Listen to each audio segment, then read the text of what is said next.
नमस्कार। इससे पहले मैं अपनी बात शुरू करूँ, आपको एक छोटा सा पंपलेट दिखा रहे हैं जिसमें तेजस्वी प्रसाद यादव का जो नारा है, नया बिहार बनाएंगे और नंबर 1 बिहार बनाएंगे, नारा दिया जा रहा है। इसके अलावा 9 चीज़ें हैं जिसकी घोषणा खुद तेजस्वी यादव ने की है। माई बहन योजना से लेकर के विधवा वृद्धा और 20 लाख युवाओं को सरकारी नौकरी देने का वादा भी किया गया। 75% आरक्षण का हक दिलाएंगे। तमाम चीज़ों के वादे जो हैं वो आप देख रहे होंगे, खुद तेजस्वी यादव ने इन सारी चीज़ों को लिखा है। लेकिन हम यहाँ पर एक तस्वीर दिखा रहे हैं जिसके पंपलेट्स जो आप देख रहे हैं, इसके बाएं साइड में आप देखेंगे तो शंकर प्रसाद यादव हैं जो पारू विधानसभा से प्रत्याशी हैं। उनसे सीधा बातचीत करेंगे। लेकिन बता दें कि मुजफ्फरपुर का पारू विधानसभा जो है साल 2005 से लगातार भारतीय जनता पार्टी के को जीत मिलती आ रही है। एक तरह से कहा जाए कि जो भारतीय जनता पार्टी के विधायक लगातार जीत रहे हैं, अवैध किला के रूप में से जाना जा रहा है भारतीय जनता पार्टी के को लेकर के।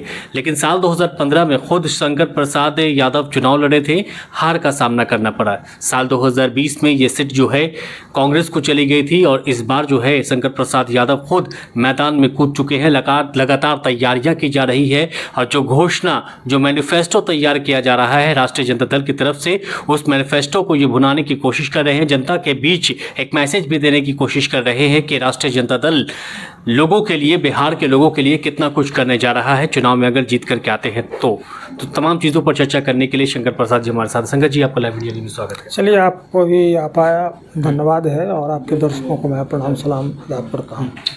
आप एक तरह से मैसेज देने का काम कर रहे हैं राष्ट्रीय जनता दल का। जो भी घोषणा किया जा रहा है वो घोषणा आप अपने पंपलेट्स के माध्यम से या बैनर पोस्टर के माध्यम से आप हर जगह लगवा रहे हैं, बांट रहे हैं लोगों के बीच। ऐसा आमतौर पर प्रत्याशी नहीं कर रहे, लेकिन आप कर रहे हैं। क्या इसके पीछे का उद्देश्य है? उद्देश्य है कि घर घर तक, जन जन तक जो हमारे नेता आदरणीय तेजस्वी यादव जी है, उनका जो मैनिफेस्टो है उसको जो है कि हम लोग पहुंचाने का काम कर रहे हैं। लोगों को समझा रहे हैं हम लोग कि हमारी जब सरकार बनेगी तो आपको जो है कि पेंशन जो है कि 1500 रुपया मिलेगा। माई बहन मान योजना में महिलाओं को जो है कि हम लोग 2500 रुपया देने का काम करेंगे। बिजली 200 यूनिट फ्री देंगे। गैस सिलेंडर महंगा, इतना महंगा है, उसको हम लोग कम करके 500 में देंगे। ये तमाम चीज़ों को जो है कि घर घर तक हम लोग खर्च करता है, पार्टी की खर्च करता है। नेता तो बात की बात है, पहले तो हम लोग वर्कर हैं। तो वर्कर का काम है कि पार्टी का जो संदेश है उसको जन जन तक पहुँचाना है। उसी करीब में हम लोग पहुँचा रहे हैं। अच्छा, इस बीच कहीं ऐसा तो नहीं है कि पारू का जो मुद्दा है, जो स्थानीय मुद्दा है, वो कहीं ना कहीं गौन हो जा रहा हो आपकी नज़रों में? आप इन चीज़ों को तो पहुंचा रहे हैं बड़ी अच्छी तरीके से, लेकिन पारू का जो मुद्दा है उसको भी पहुंचा रहे हैं? नहीं, पारू का जो मुद्दा है सबका फेज बटा हुआ है। जी। अभी हम क्या करेंगे जी वो चीज़ हम बता रहे हैं जी। और 20 सालों में एनडीए की सरकार रहा है तो जनता देख रही है। जनता देख रही है कि 20 सालों में सरकार क्या किया है। और 17 महीने में जो युवा नेता तेजस्वी यादव जी हैं, जो युवाओं का आइकॉन है, उन्होंने 17 महीने में क्या किया, ये कोई छुपा हुआ चीज़ नहीं है। हर एक बिहार के लोग जान रहे हैं। इसलिए वो जब बारी आएगी तो वो चीज़ भी हम लोग बताएंगे लोगों को कि किस तरह से जो है कि पारू विधानसभा 20 सालों में कितना पीछे गया है, वो हम लोग बताएंगे। सारी मुद्दा हम लोग के पास है।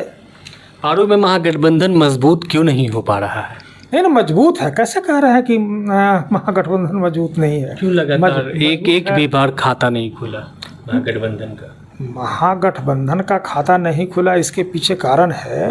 कारण यह है कि 2015 में तो मैं स्वयं चुनाव लड़ा था। और उस समय हमारे आदरणीय चाचा जो पूर्व विधायक थे वो जिंदा थे और उनका पूर्ण रूप से आशीर्वाद उस समय नहीं मिल पाया था, पूर्ण रूप से नहीं मिल पाया था। और दूसरा चीज़ कि हम नया भी थे। नया उम्मीदवार को थोड़ा कहीं भी जाइए थोड़ा सा दिक्कत होती है। और हमारा जो क्षेत्र का जो पूर्वी क्षेत्र है उसको हम मतलब ढंग से नहीं समझ पाए थे। लेकिन इस बार वो सब जो कमी है वो सब पूर्ण है। इस बार कहीं कोई दिक्कत, कहीं ना कहीं अनुभव की कमी रही। हाँ, अनुभव की कमी, हाँ, मानिए उसी को। इस बार तैयारियां पुख्ता है? हाँ, तैयारी तो कर रहे हैं। सोशल मीडिया वगैरह से आप लोगों को भी जानकारी मिलती होगी कि हमारी तैयारी किस तरह से चल रहा है।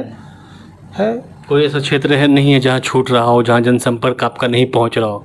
खुद जा रहे हैं आप लगातार? हम लगातार खुद जा रहे हैं, क्योंकि अभी तो शुरुआत है, अभी जी। 2 महीना समय है, 2 महीना समय है, तो 2 महीना में हम लोग घर घर तक मतलब पहुंच जाएंगे हम लोग। ये तैयारियां जो है शंकर जी, पुख्ता तैयारियां हैं आपकी ओर से, या फिर अगर सीट बदल जाता है महागठबंधन में, क्योंकि बहुत सारी पार्टियां हैं, अगर उनको मिल जाती है तब क्या कहा जाए? क्योंकि 15 में आप चुनाव लड़ा था, आपको कहीं ना कहीं संकेत मिला है तैयारियों को लेकर के? हाँ, तैयारी के लेकर के नेता जो हमारे हैं उनसे हमारी बात हुई है, और सवाल है क्षेत्र में तैयारी, सवाल है कि गठबंधन का दौर है, ठीक है, गठबंधन का दौर है तो पार्टी सर्वोपरि होती है, पार्टी सर्वोपरि होती है, इसलिए पहले पार्टी को देखेंगे, उसके बाद कुछ सोचेंगे, ऐसा थोड़े है। पार्टी को देखेंगे उसके बाद कुछ सोचेंगे, जो पार्टी आला कमान का फैसला होगा हाँ, वो कबूल होगा, वो कबूल होगा, बिल्कुल बिल्कुल, उसमें कहीं दो मत नहीं है। राहुल गांधी का दौरा चल रहा है बिहार में, कितना फ़ायदा पहुंचेगा आप लोगों को? फ़ायदा तो मिलेगा, देख रहे हैं कि जो भीड़ भी इकट्ठा जन सैलाब जो उनके साथ चल रहे हैं, युवाओं में खास करके काफ़ी जो है उत्साह है, और साथ में तेजस्वी यादव जी हैं, और मुकेश सहनी हैं, और कम्युनिस्ट के साथी सभी लोग हैं, तो उत्साह इस पर काफ़ी है। और 17 महीने में जो तेजस्वी यादव जी ने जो काम करके दिखाया, इसके प्रति युवाओं में काफ़ी उनका क्रेज बढ़ा है, विश्वास बढ़ा है, जिसकी वजह से युवा काफ़ी मात्रा में लोग जुड़ रहे हैं। जेडीयू दोनों की यात्रा को चंगू मंगू कह रही है।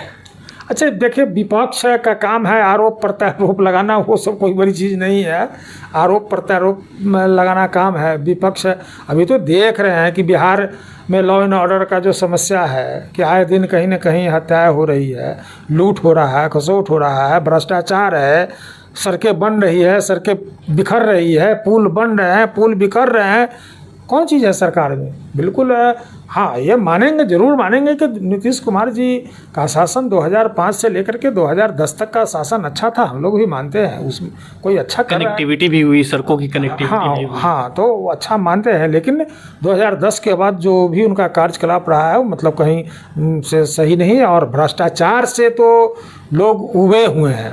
आप गाँव में अफसरशाही को लेकर, और अफसरशाही जब भ्रष्टाचार जहाँ रहेगा वहाँ अफसरशाही हावी नहीं रहेगा, तो अफसरशाही है, बिना पैसा का कुछ काम नहीं हो रहा। थाना में चले जाइए, ब्लॉक में चले जाइए, अंचल में चले जाइए, खाद्यान्न योजना में चले जाइए, तमाम जो सरकारी जगह हैं सब जगह बिना पैसा का कोई काम नहीं हो रहा। तो भ्रष्टाचार से बिहार जो है कि, और ख़ास करके पारू की स्थिति तो है कि बज कर रहा है, बज कर रहा है भ्रष्टाचार से। पता करने की चीज़, आप लोग घूम रहे हैं गाँव में, जा कर के पूछिए कि भाई भ्रष्टाचार का क्या आलम है पारू में, सरैया में। आप आम जनता से पूछिए, हम क्या बोले, आम जनता बताएगी आपको। इस बार बीजेपी नहीं जीतेगी?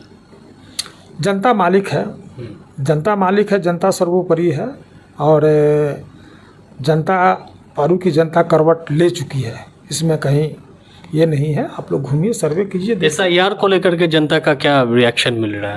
बहुत रिएक्शन है जनता में, बहुत रिएक्शन है। जनता तो रोष है, गरीब गुरबा कह रहा है कि ये ऐसी सरकार तो कभी हम लोगों ने देखा नहीं कि 500, गरीब बोला कि 500 रुपये का महीना लग रहा है सिर्फ फोटो स्टेट कराने में हम लोगों को।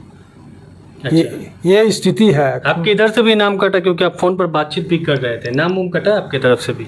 नाम कटा है, मतलब हम दिखा देंगे, हमारे पास सबूत है, जानकारी में भी है। हाँ, जानकारी में हमारे पास सबूत है। हमने कंप्लेन किया है, जिला निर्वाचन में कंप्लेन किया है, प्रखंड निर्वाचन में कंप्लेन किया है, रजिस्ट्री के माध्यम से ही लोग रिसीविंग नहीं दे रहे थे, तो हम लोगों ने कंप्लेन किया है, डाक से किया। कितने लोगों की है आपकी जानकारी में? अब जानकारी में हम बता रहे हैं, अभी हमारे जो साथी लोग हैं वो ये लोग जो है कि गए हुए हैं प्रखंड में। अच्छा। और अभी तो है कि करीब हमारे पास ऐसे लोग हैं। अब ये देखिए अब्दुल हनान है, तो इनको, हाँ, ये है जो है कि इनका 24 में वोट गिरा है, 24 लोकसभा में वोट गिराए हैं। अब फरवरी में जो प्रकाशन हुआ उसमें भी नाम है। इस बार जो है कि ये कटा हुआ है, नाम कट गया है। ऐसा कई है, मतलब कई है, ऐसा देख रहे हैं ना। हाँ, बहुत सारे देख लीजिए ना, कितना फॉर्मेट से देख लीजिए।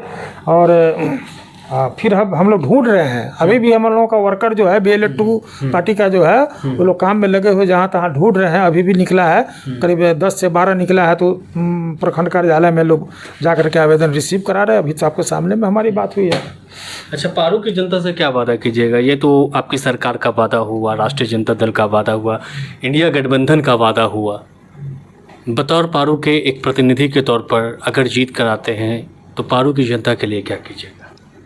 सबसे पहले हम आपको बताना चाहेंगे कि हमारे जो चाचा थे, तो जब चुनाव जीते ना, तो जो सरकार बनी थी तो उस समय 98 स्वास्थ्य, ये 5 से पहले की ये बात आप बोल रहे हैं? हाँ, 5 के पहले से मैं बोल रहा हूँ कि उस समय मात्र 10 सालों में 98 सामुदायिक भवन बना करके, और उसमें हम लोग कन्वर्ट कराए थे प्राथमिक विद्यालय 98। तो लेकिन इन 20 सालों में एक भी गरीब गुरबा के टोला में विद्यालय का निर्माण नहीं हुआ। तो जो उनका जो सपना था शिक्षा के प्रति और उनका जो लगाव था शिक्षा के प्रति, पहले हम लोग शिक्षा पर काम करेंगे।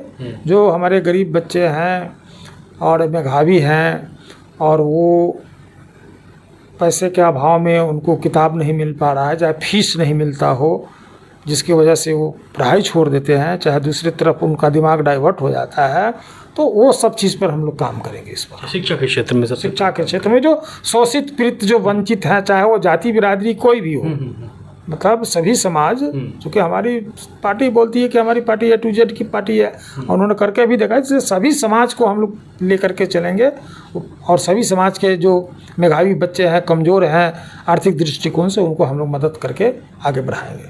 चाचा का इस बार आशीर्वाद है? नहीं, चाचा तो हमारे मतलब एक्सपायर कर गए, मतलब 6 महीना पहले एक्सपायर कर गए, वो नहीं है, लेकिन सारा परिवार हम लोग का एकजुट है, इसमें कहीं कोई दिक्कत नहीं। सारा परिवार एकजुट है।